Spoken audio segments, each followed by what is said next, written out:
So I'd like to acknowledge the traditional owners of the lands on which we're meeting today. This is the Darkinjung and the Guringai people. I'd like to acknowledge their continuing connection to land, waters, and community, and to pay my respects to their elders and their storytellers, past and present. They are the first storytellers of this country, and I would extend that warmly to any Aboriginal and Torres Strait Islander people that are here today. I have two brilliant authors today who need no introduction, but I'm going to run through their bios very quickly to remind you all what literary greatness and what human goodness looks like. We have Claire G. Coleman. Claire is a Wellerman Noongar woman whose ancestral country is on the south coast of Western Australia. She has written 3 works of speculative fiction to date, Terra Nullius, a novel, which was shortlisted for the Stella Prize among many other awards, The Old Lie, and Enclave. Her acclaimed non-fiction book, Lies Damned Lies, a personal exploration of the impact of colonisation, was published in 2021. And today we'll be talking to Claire about her 3rd novel, Enclave, which has just been longlisted for the Miles Franklin.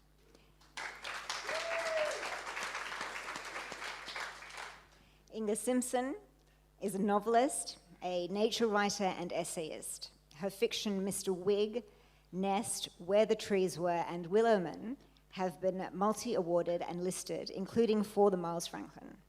She has also written non-fiction, understory, A Life with Trees, and a book for children called The Book of Australian Trees.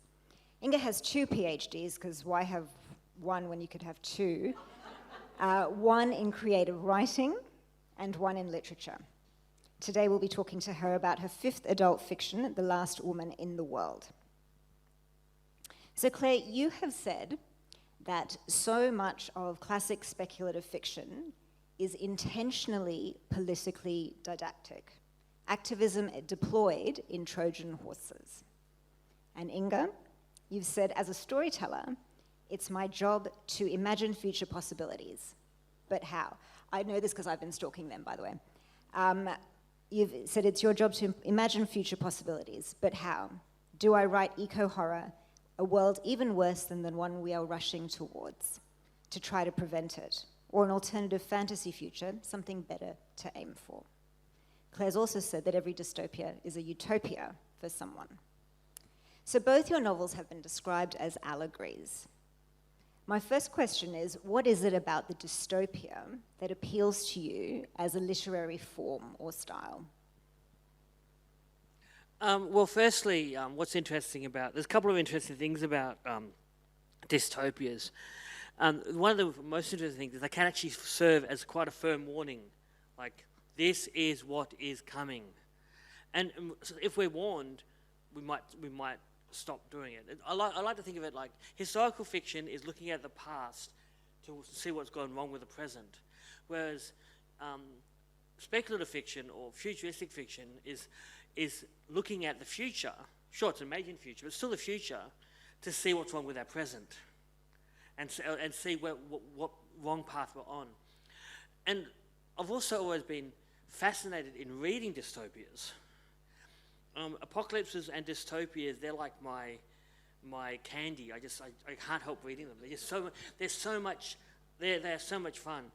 And I always encourage people to write what they read. So if you read dystopias, write dystopias. And you read apocalypses, write apocalypses. So I'm interested in that way. And the other thing that another thing about them I find interesting is that every dystopia is a utopia for someone, and every utopia so far historically has been a dystopia for somebody. And this Australian utopia we live in, that's, we're the wealthiest country on earth, is a dystopia for Aboriginal people. So I'm sitting from a culture that's experiencing a dystopia in a country that's considered to be a utopia. So that makes it kind of, it almost becomes the natural way of looking at this world once you look deeply into looking at this country once you look deeply into it. Yep. And Inga? Yeah, I mean, it's a fast forward, isn't it? We get a chance to look at the trajectory we're on, taken out maybe beyond the next decade or beyond our own generation, and see what the impacts of what we're doing now might be. And that's disconnected enough, in fiction form, that's disconnected enough from our everyday lives that we're able to look at ourselves, hopefully, a little bit more critically. I have to admit that I really love the survival aspect of these genres. You know, like one character kind of thinking they're the last person on earth, you know, having to find a way to survive. I love a character put under so much pressure like that. So that's one of the reasons that drew me to this story. I think we both like that. I mean, every one of my novels has had a character or characters who are put under intense pressure by the horrific world they're in, and I think largely that's because the audience loves that as well. People love rooting for somebody whose cause is hopeless. That's kind of what we live for in reading fiction. And maybe asking themselves what they would do in that situation. How would they go? You know, like alone or something. How would we go? It brings out the prepper in all of us. So in terms of the ideas, right? So you've talked about writing what you read. Do you also write what you're afraid of and worried about? And I'd love to know where the original idea for each of your novels came from, because both ideas are so different, terrifying, and brilliant. And I want you to tell the audience a little bit about it without giving any story spoilers, partly because I want you to all go out and buy the book afterwards, but also because I really want you to go on the punishing emotional journey that I went on by reading both your novels. So the question was, the original idea, and do you also write what you're afraid of? Well, The Last Woman in the World is a bit of an outlier in my my publishing history, and the initial idea was actually given to me. I was asked to write the book, and I was given this premise, the title, and the premise of a recluse, someone cut off from the world, so they're living alone and they don't know what's happened in the outside world, being put in a position where someone comes to their door needing help, in this case a young woman and a baby, comes to my recluse's door, and, you know, Ray has to make a decision. Do I go back out into the world and help these people, or do I stay put? And the woman who has a sick baby who's saying that everyone is dying out there. So, you know, this is a scary place to go. And the character Ray suffers from a fairly extreme form of anxiety. And so this is a pretty challenging situation for her to be placed in. So that was the premise I started with. And a few things happened while I was writing the book. The first one was the bushfires. So the book was actually due when the bushfires hit the far south coast. And so this interrupted the writing process for some time. I was evacuated a couple of times and had no power for 3 weeks, blah, blah, blah. When I went back to writing, I found that I had... What's for your next tree? That was hilarious. Yeah, good recovery. When I went back to writing, I found, and the fires were still going really, they went on for a long time, I found that I couldn't write about much else. You know, that was really in the front of my mind. And, you know, the book's kind of about anxiety, and on an individual level and a societal level, I think. And, you know, ironically, when I started writing the book, I was really struggling with this aspect because I had never experienced anxiety. I'd seen people have panic attacks, and I have to admit I wasn't even really that sympathetic. I'm a kind of a, well, just get on with it type person.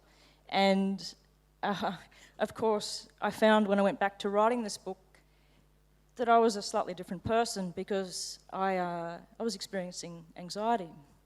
And, you know, I didn't sleep through the night for 9 months after the bushfires, and, you know, I could go on about that. But that was handy too, because now I could write this character. And I was struggling with the book, how it was, but once I had the bushfires in there, there was kind of another layer to the horror, if you like, that was real. So, yeah, it became a way to really get underneath what drives anxiety and the way that, say, social media can facilitate that, and that we can, and we all saw this through the pandemic as well. So this book was originally meant to come out before the pandemic, and then it was delayed. So was this. Yeah. It's a common story, but so then I had to keep updating, like upping the ante. So I think you mentioned before about, it's post-pandemic, but I had to keep repositioning the book so that it was after what we've all been through. Yeah, I mean, for both those books, they could have been set any time in the present day and or near future and or past, such as sort of humans' failure and ability to keep making the same mistakes over and over again. For you, and actually, in fact, before you, did you just say someone gave you the idea, told you to write it? Yeah, it's... Who are you hanging out with that is telling you to write these kinds of books? Yeah, I think this is okay to talk about. So I'm published by Hachette, so the mother company in the UK, Little Brown. It's kind of a funny story. So they wanted, someone come up with this title and this basic premise, and I think they wanted the poor person to actually walk across Australia, say from Sydney to Perth. And I said, with a baby, you've got to be kidding. And what would I write about? How would I sustain the narrative right across the continent? So they went to Hachette Australia and said, to Robert, who who was my publisher at the time, and said, Robert has published all of us. Yeah. Robert's got great taste. Yeah. A big impact. So they were saying, to Hachette, not Robert specifically, but to Hachette, we've got this idea, but we want an Australian setting. Have you got anyone, who could write about this recluse living in the middle of nowhere, close to nature, and can write the natural world? And Robert's like, I think I know someone for you. So this is, they came to me with a proposal, which is unusual. And I'd never do again, I'd have to say. Yeah, it's like a Roger Corman movie. Yeah, that's interesting. Why? Okay, just before we get to your brilliant and original idea, why wouldn't you do it again? Because for the writers in the room, this is interesting, right? Where do the ideas come from? Who do they give? Where? Who gives them to you? What are we absorbing? How are we building these worlds? Well, it was kind of a collaborative process, or it was meant to be. And I found out I'm not a team player when it comes to writing. I want absolute control. And there were a couple of suggestions that, and this is UK too, so remember that they don't really get the Australian landscapes, that there's more than one, and it's not all dusty. So yeah, there were some pretty crazy suggestions. There are these beings in the book that are kind of different for everyone, and that the publisher wanted them to be more visualised, more definite. And could they be little fire people running around? I'm so glad you said no.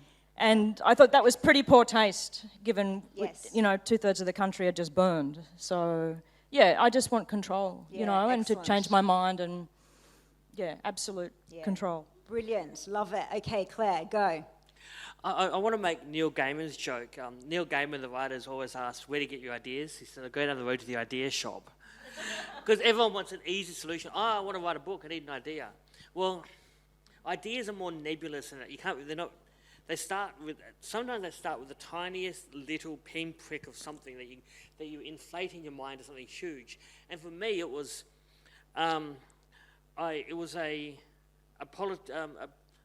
Liberal Party politician, I can't remember even which one, whining about having to associate with people who are not of his type. Don't want to be near gays and people of colour and this whole idea of this. I thought there's people out there who don't want to be anywhere near people like me, Aboriginal and queer. Like no one wants to be. There's certain people who would never associate with any of the three of us on this stage. And I thought if those people got what they wanted, had their own little place where they could just be their own little arsehole selves, what would that place be like? And I wrote that book.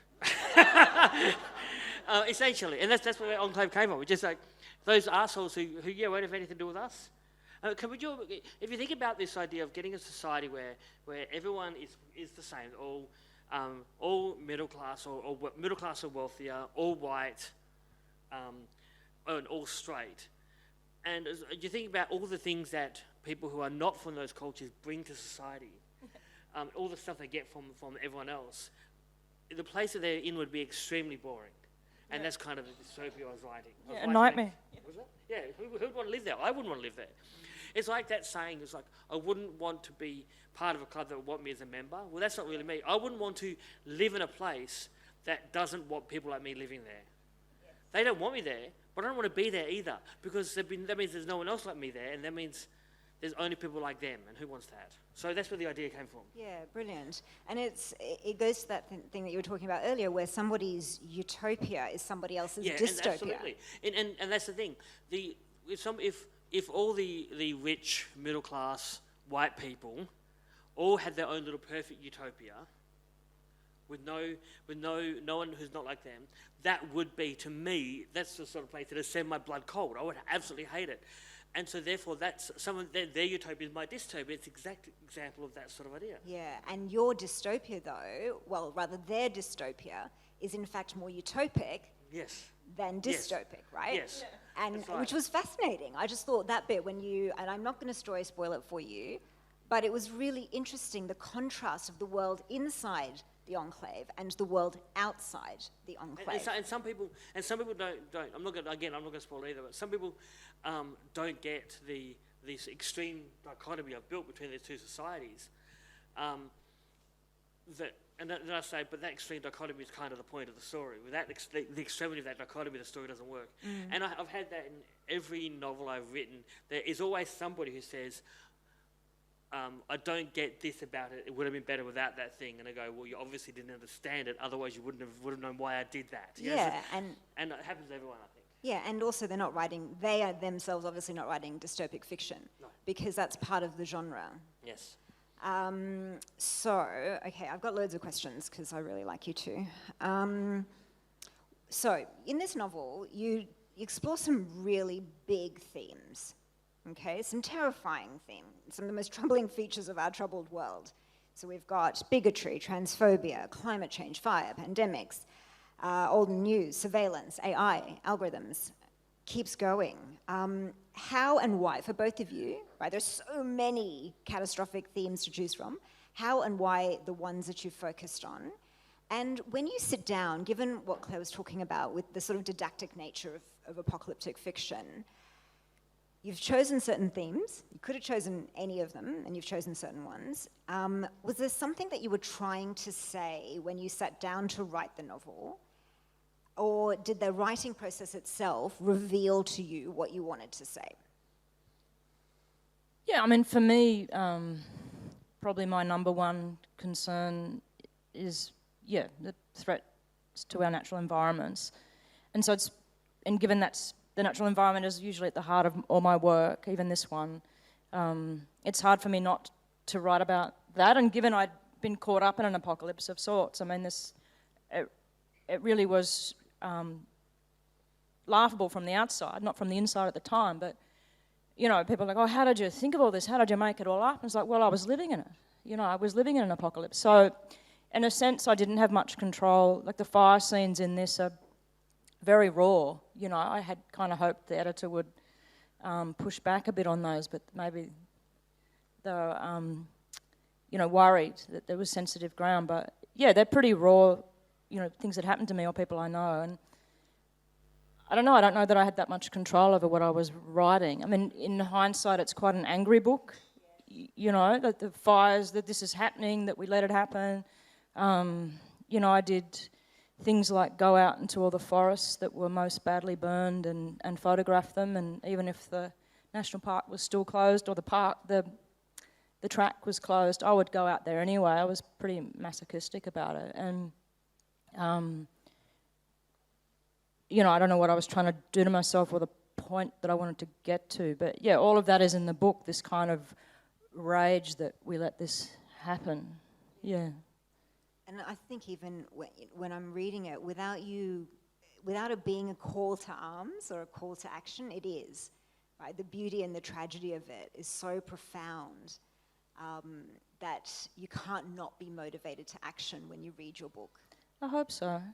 I mean, the point that I came to myself, which I think is in the book, it probably came in the final draft, but, there's still, there are forests that I walked since I was a child that are they're not gone, but, parts of them are gone. The rainforest gullies are gone, or big old growth forests are gone. And, it was really a process of accepting this, and that, I'm in my 50s, I'm never going to see them grow back. Some of those forests may recover if they have the chance, and there's been a lot more rain than we could have anticipated, so a lot of forests are recovering. But I'm never going to see those forests again, like those same forests, and if forests come to replace them, I'm not going to be around to see them either. So there's a lot of grief there and a process of acceptance. But the point that I got to was, by the end of the writing process, was that there's still so much to fight for. I mean, look out the window. It's easy to just go, oh, well, it's ruined, or it's not pristine forest anymore. There's, so much wildlife and beautiful landscapes, wild landscapes worth fighting for. So that's what keeps me going, and that's what keeps humans going, always. Well, I was in my last panel, just at the other surf club, I was talking about this concept of hopeful pessimism, which is waking up every morning going, yep, the world's going to get worse, but I fucking hope I'm wrong. Yeah. And that's my attitude. That's what I write. That's the attitude I write. It's like the world's getting worse every day. That's the pessimism bit. But the hope is maybe we're wrong and the world won't continue to get worse.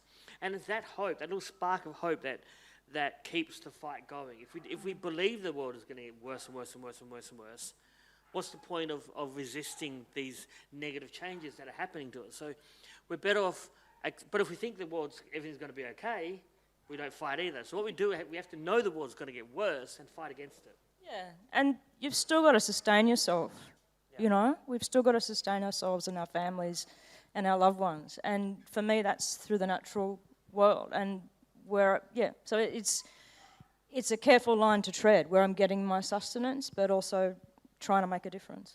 Yeah, so there's hopeful pessimism, is that what we're calling it? Hopeful pessimism, and I think also for both of you, if I may, I think in your work there's activism. And so I wanted to ask you, well, I'm going to quote you again, because I really did stalk you both. Claire, you have said, I must do what I can to change how this country sees itself. And Inga, you've said, when I write the future, I wish I could paint a pretty picture. I wish I could write that it didn't happen on my watch, rather than that we watched it happen. So my question to you is, do you as writers and as authors think that you have a job? And do you think you have a duty? I can't speak for any other author. I certainly can't speak for Inga here or for you. But to me, writing is a... Actually, this came up in the last panel. I'll say exactly the same as the word I said then. Writing is a way to be an activist without the cops hitting him on the head. And that's, I mean, I'm nearly 50, and I'm not going to be marching on the street as much as I used to. But if I can write and if I can make people see a different world to what they can see, there's kind of... in a way, we create the world we live in, and that where we see things, it's filtered through our own expectations and our own perceptions. So to teach people that their perceptions are different, so that after engaging with your work, their perceptions change just a little bit, so they see a bit more clearly what the world really is, then you can. Then that's a form of activism. It's a form of you don't have to even be directly didactic. Yes, I am quite a didactic writer. I admit it, and that's a criticism people have of me. I'll accept that, but not as a criticism. I accept that as a fact. I'm a didactic writer, but I think part of it is writing. Literature is extremely good at teaching people to see the world different to how they've seen it. That's what it is very good at, and I'm trying to do that. I'm trying to make people not see what the Australia they expect to see, this utopia, non-racist places, which everyone says, whatever expects it is, where terra nullius, people still see terra nullius. I want people to not see any of that. I want people to wake up and see what Australia is, which is one of the top 10 wealthiest countries on earth per capita, yet where there's people homeless in the streets. A country where you consider yourselves as a country to not be racist, and yet Aboriginal people, the Australian government is being dragged by the UN every year for over Indigenous rights. A country where people think that there's not much, where it's like country of the fair, go everyone gets a good chance, yet they had the Cronulla riots. So I want people to kind of see, I don't want people to see the nice, pretty Australia that everyone's seeing. I want people to see the Aboriginal disadvantage, the Cronulla riots, the climate disaster, and the fact that despite Australia's wealth, the deep gap between rich and poor is so great that there are homeless people in the streets of every capital city. Yeah, absolutely. The beauty of a novel is it allows us to engage our imaginations and enter another world or another character's point of view, and all the crises that Claire's just described are crises of imagination, a lack of imagination in understanding the consequences of our actions, or inability to see ourselves clearly. And a novel and following the narrative arc of the characters in the novel, I don't know, for some reason, it's storytelling, isn't it? It just sweeps us up and helps us see differently. I absolutely do see it as my job now, and I talked about the impact of the bushfires on me and the kind of process I went through after that. It was a very dark time, and the kind of bargain I made with myself, if you like, was, well, no, I need to keep going, but I'm going to write about this. This is my gift. I can see and feel this so intensely. Yeah, it's my job to write about it and hopefully capture some readers' imaginations with that. I think writing talent, if there's such a thing, maybe ability, the skills to be a writer, comes with it a fairly high amount of responsibility, because we are nothing but the stories we see around us. Everything we believe is a story, right? And writers have the ability to change those stories. So that if we use our powers for evil, we can do more evil than almost anyone else. So I think we are responsible, and it's probably a good thing that genuinely evil writers aren't very good at it, so their stories don't tend to dominate. And I think that's a good thing. I think it's a good thing that for the most part you meet a good writer, and generally they are centrist to left-leaning, and therefore want to make the world a better place. 'Cause that's what left-leaning means, wanting to make the world a better place for everybody. Yeah, okay. So much there. I feel like quoting Spider-Man. With great power comes great responsibility, and you two exercise your power and responsibility very well. Thank you for what you write and how you write it. I want to talk briefly about hopefulness. Hang on, have we got time? Yes, we've got time. Hopefulness, and then your characters, because you were talking about your characters there, and I'm going to pick up on that in a second. So both novels end with hope. They do. And that was a relief, can I just say. Was this a choice? Did it happen deliberately or organically? And at any time in the writing, again, another writer's question, did you want it to, or think it might end differently?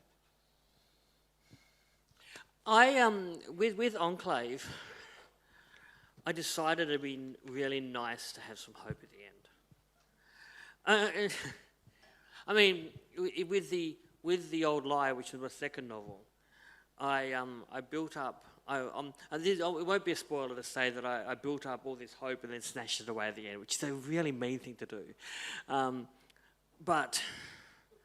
Terra Nullius has a little bit of hope, but not a whole lot. And I thought it'd be nice to write a book with. I actually said to someone, "I'm going to do something weird. I'm going to write a book with a happy ending,"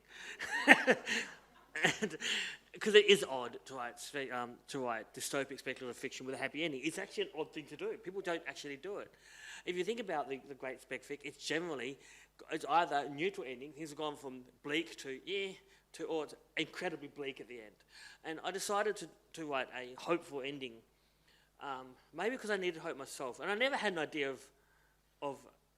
I tend to know only three things when I start writing a book: the beginning, like where the characters are at the start of the story, something pivotal in the middle that changes everything, like kind of what they call the. I can't remember what they call. I'm not a trained writer, so I don't remember. I don't know the terms for anything, but I'll know something in the middle that's really important to the characters, and I know how it ends.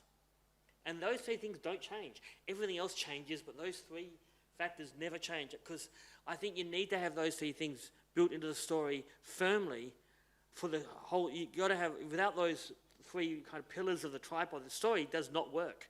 And doesn't matter how much of a shambles you are around them, as long as those three things work, it doesn't. Everything else can just be a complete mess, and you'll still make it work. So, and normally the middle of a story is the first thing I think of, not the end. But the end is firm, very firm. Yeah, I tend to write the endings quite early on. So I'll start, and then I might, think of some key scenes in the middle, where things tend to pivot. We love that word now, right? Pivot. Used to be a perfectly ordinary word. And then I'll write the ending, like the actual ending scene. I'll write that early on, because it stops me rushing towards it. I know people who sometimes read the last scene of a book and then go back, and I'm not one of those, but with the writing I do it that way. I don't think I changed the last scene much, so I kind of knew where the character would get to, and it probably is one of the more emotional scenes in the book, so I suppose it mirrors some of my own process through that time, but it just came pretty naturally, and I didn't have to change it much. It seemed to work. Yeah. It seemed to work. Yeah, it really worked. Okay, good. I think if you don't have a firm idea of what the ending is before you start writing, there's too much of an kind of automatic temptation to water down the ending. Yeah. Because, like, if you're planning for if you know that for your story to work properly, someone has to die. It's too easy to not kill them when you feel sorry for them later. I think, you have to know what you're going to do, how every character is going to die before you finish a book. And it sort of creates problems. So I know they start here, and I know they end there, and I know this happens in the middle, but the rest. So it's that work where your mind. This is how I see it anyway, that my subconscious gets to work. I've set the tripod up, as Claire puts it, I think is great. And then my mind is working away, even when I'm sleeping. It's great. And trying to bridge the gaps. How do I solve that problem? Well, because she's in the shitter here. So how does she get to that ending? Yeah. So they say that if you create a problem, you've got to solve. That's where the real good creative juice comes from. So interesting that you're willing to commit, you sort of identified the ending, you're going to commit to it, and then you're finding your way there, whichever way you get there, but you're not letting yourselves chicken out. I think it's more common than people think. I think the most famous version of this is J.K. Rowling, who's a terrible person, but she had a good story, I suppose. But she said that the ending of Harry Potter was always firm. The ending of the entire arc of the whole lot was firm from the beginning. 7 books, but she always knew what the ending was going to be. So I think that's a good example. She's not a good writer or a good person, but that wasn't a good ending either. Come on. All right, we're going to talk characters, then we're going to talk process if we have time, and then we're going to do 10 minutes. Sorry, guys. Sorry. So we're all wrecking the joint today. Yeah. And then we're going to do 10 minutes of questions. So characters, okay? So I loved both your protagonists so much. And they both go on a really enthralling journey of asserting agency, finding courage to break free from the chains that hold them back, whether it's anxiety or this authoritarian world that they live in. And they assert they go for what they want and what they need. And they evolve from victim to hero.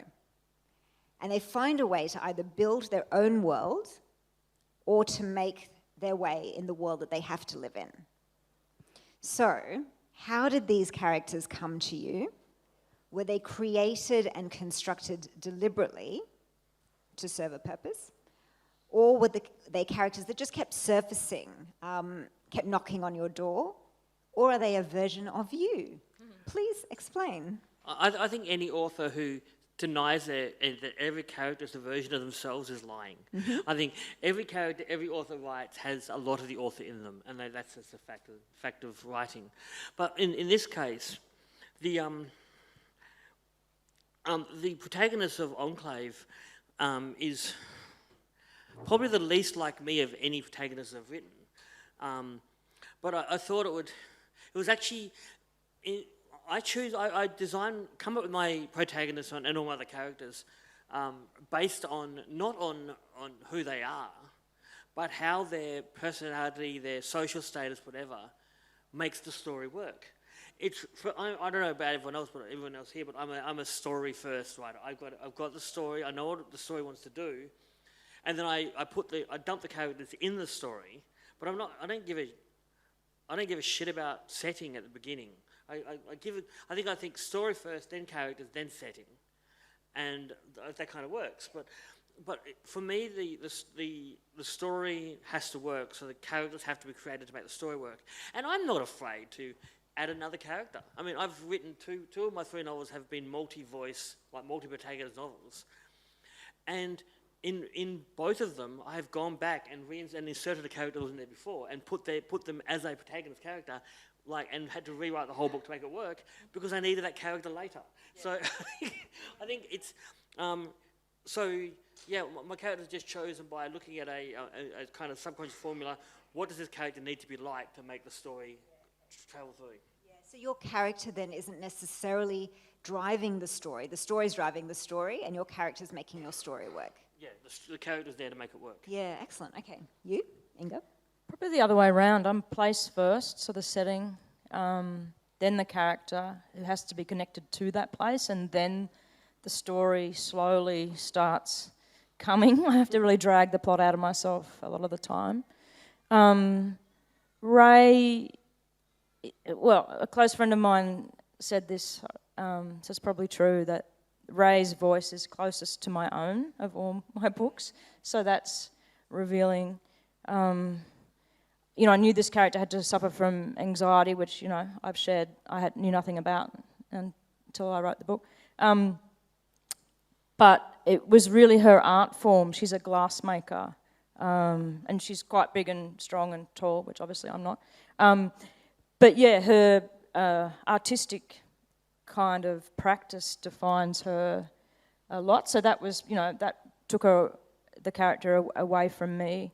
But just her, I guess what I gave her that I have is this comfort in the natural world and a close relationship with the natural world, and then the kind of trauma that comes with that, the anxiety that comes with that, given the state of the planet. I don't know how well I'm answering that question, but yeah, really well. Yeah, it's partly a product of her. She evolved throughout the course of the novel, and the title. She isn't the last woman in the world, but she's the last woman in the world that you would expect to be any use at all in a crisis. And it turns out she's quite useful. She's awesome. Quite capable.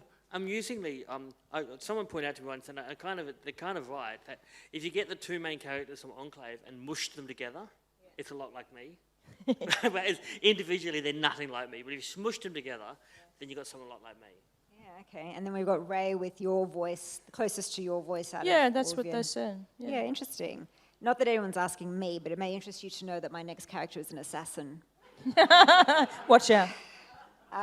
Is that not like you? Yeah, maybe.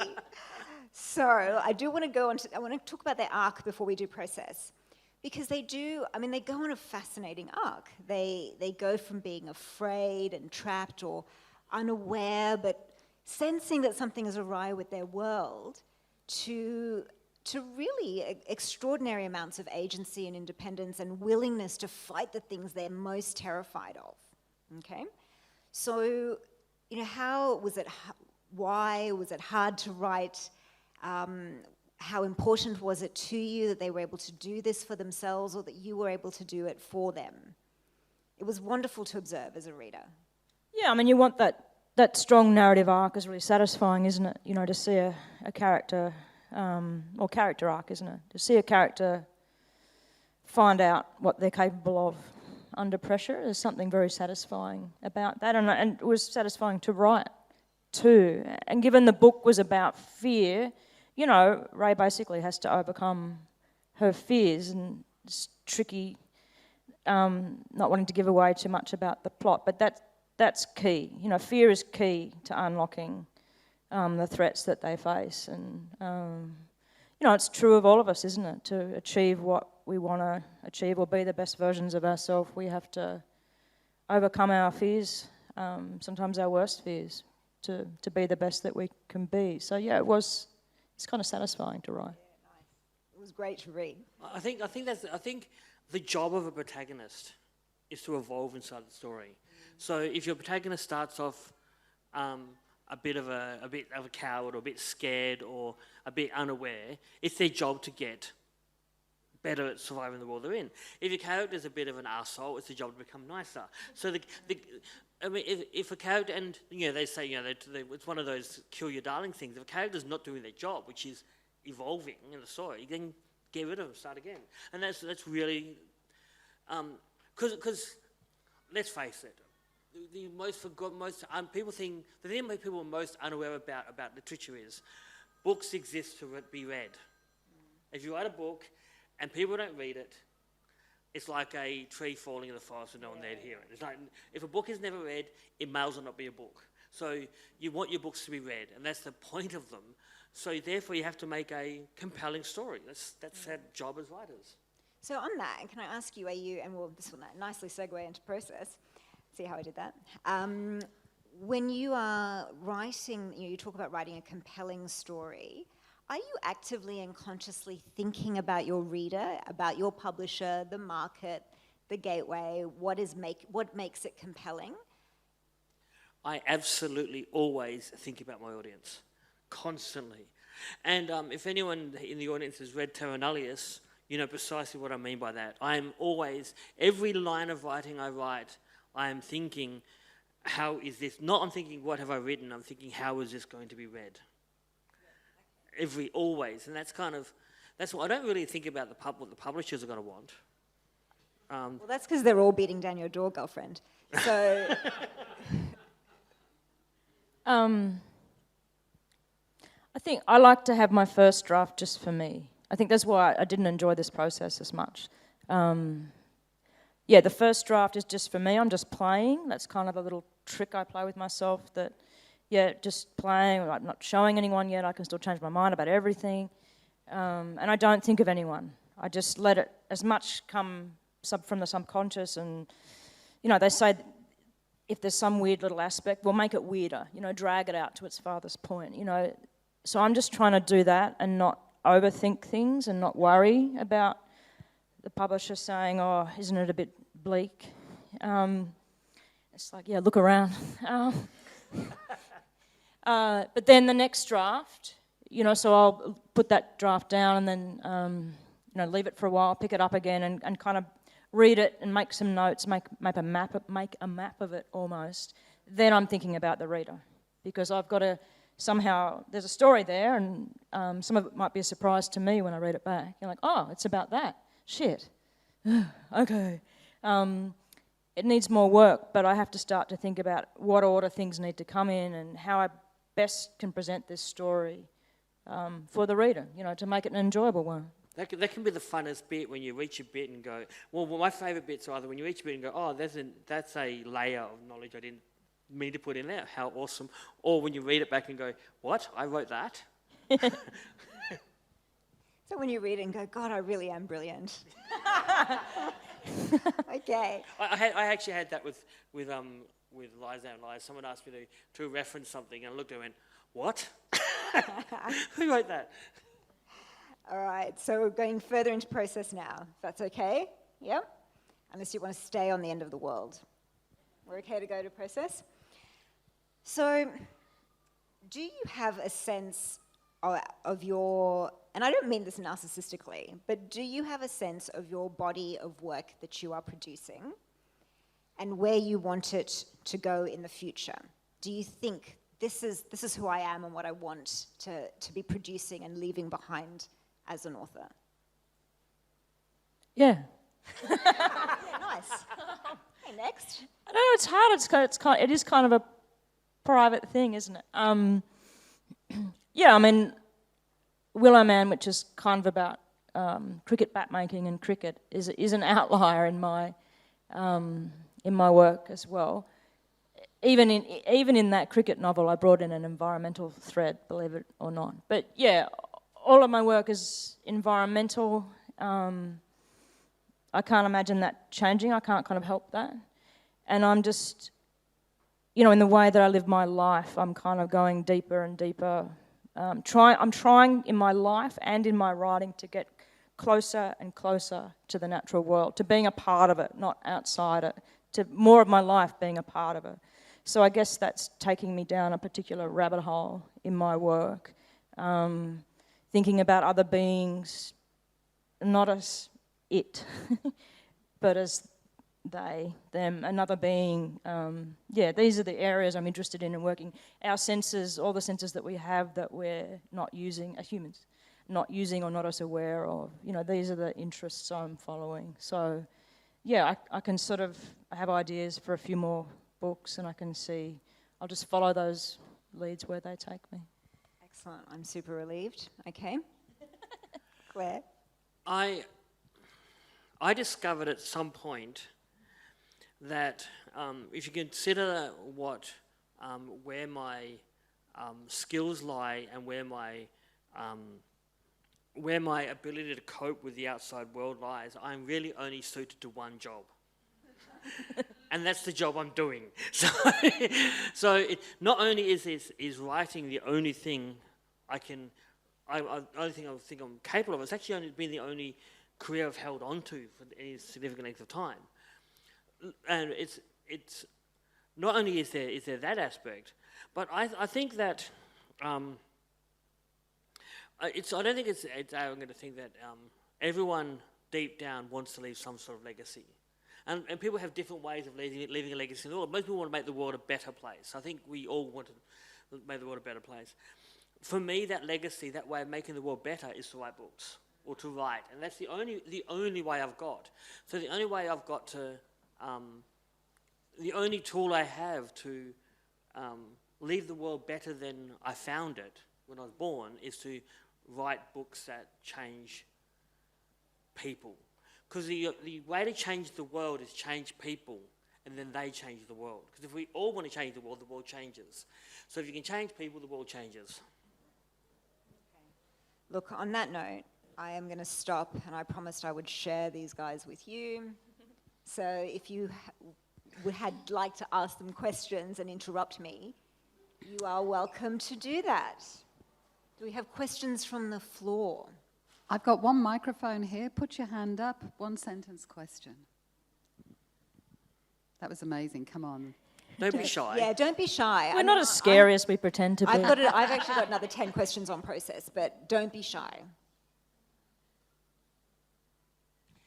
The only stupid question is when you didn't ask, well, we're up here. So I'm going to ask you both. If you were not a writer, what would you be? A photographer, a nature photographer. I mean, I can't really answer that question because I've been many things in the last 49 years, and I've been bad at most of them. So probably if I wasn't a writer, I'd probably be, the only thing I'd be able to do is talk too much, as in do even more speaking. Radio. What about radio? Radio, something like that. Yeah, that's the only thing I'm Talk good back at. radio. Yeah, well, I could do that. I'm good at writing books and talking crap. That's really. It's a good thing you don't talk crap in your books. Questions? Yay!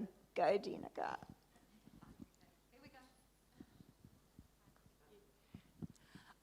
I just wanted to ask, is there anything, I guess, through your body of work, having written a number of books, each of you, is there anything you do feel hopeful about at all? Because you do focus on the bleak. Is there anything that you can think about that in the last few years, okay, that's something I can point to that I'm hopeful about?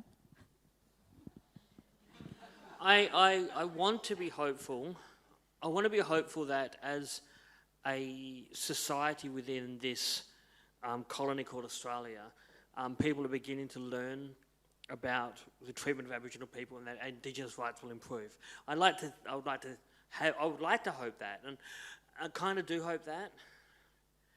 But also, I'm a bit scared because around the world, the world seems to cycle towards fascism, and we're going through another cycle now. One of the hopes is that we can actually stop this wave of fascism before it rises. But I do hope that people's belief in human rights and the equality of all humans will continue to increase. Yeah, I think having gone through the marriage equality debate, which I'm reminded of at the moment, of course, with all the sort of airing in the social media of everyone's strong opinions, that was so awful leading up to it. But then once it was done, and things seemed to change really quickly. The language everyone's using, that our leaders are using, seemed to change quickly. So I do feel hopeful that we're at least going in the right direction, though it's pretty awful being in the middle of it, I imagine. And environmentally, that's harder. But I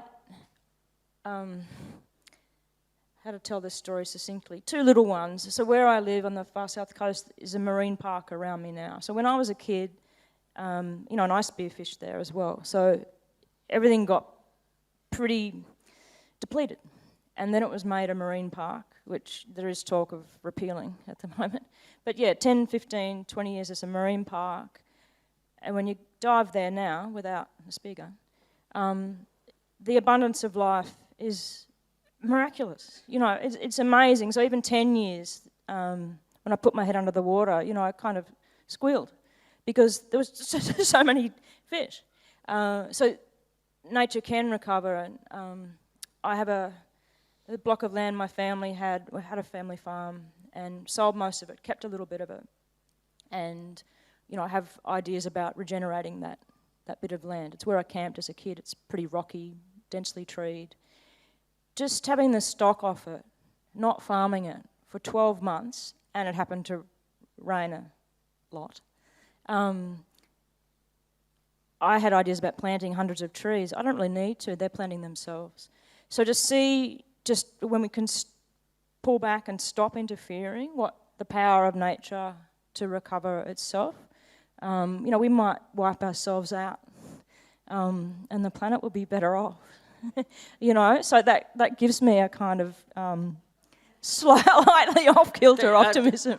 David Suzuki said, someone asked him once, do you think we're really capable of destroying a life on Earth? And he said, no, we're not. We're capable of wiping out all the humans, but life will recover. But we will die. We're rendering this planet uninhabitable for our own species. We're not going to wipe out all life on it. Thanks for that note of hope. More questions? Oh, I have a question for Claire. I think it's, I don't know, you've excited me in that you have so many jobs that you're so terrible at. And I'm just wondering if any of these experiences in these jobs have ended up in your books. A lot of them do, yeah. My main tertiary education slips into Enclave quite a lot, which is, you're going to think this is really odd, but I have an honours degree in the mathematics of machine learning. So it's odd. You don't go from that to novelist very often, but that's where my education is. And I kind of timed it wrong, and I finished my honours at the crash of the .com boom. So I was like, whatever, it's not going to happen now. But I could have gotten to the AI boom, but I think AI is incredibly immoral, so I'm not going to. So that slips into Enclave, mostly as a cautionary tale. But I mean, I've been a cook as well, and I don't think any of my characters have been cooks. But so I've done many things. I've been many people. One thing that does slip into all my novels is homelessness, because I've also been homeless, and someone pointed out to me that homelessness always sneaks into everything I write, and I think it's because it is such had such a strong impact on my life, as it does everyone, that it's hard to imagine writing without homelessness. And one thing that I've noticed that a major impact of homelessness is I've never been free of the fear of ending up homeless again, and I haven't been homeless for quite a while now. So, yeah, that always slips in, and that is of my lives. That is the biggest life that slipped in. If there are no further questions, and I'm just going to ask, are there any more questions that we can see? No, apparently not. Okay, then I'm going to ask them just for 30 seconds on what you're writing next, and then I think you're both there, Inga and Claire will go sign books at the back. Yes, Is that right? You'll do so an announcement thank you about for that. So we've got all the books are at the back, including yours. So please go and have a look, and there's book signing. And just before you answer what you're writing next, when you are going to buy books, just remember that you've got lots of friends and family that's birthdays, Christmases, Mother's Day, Father's Day.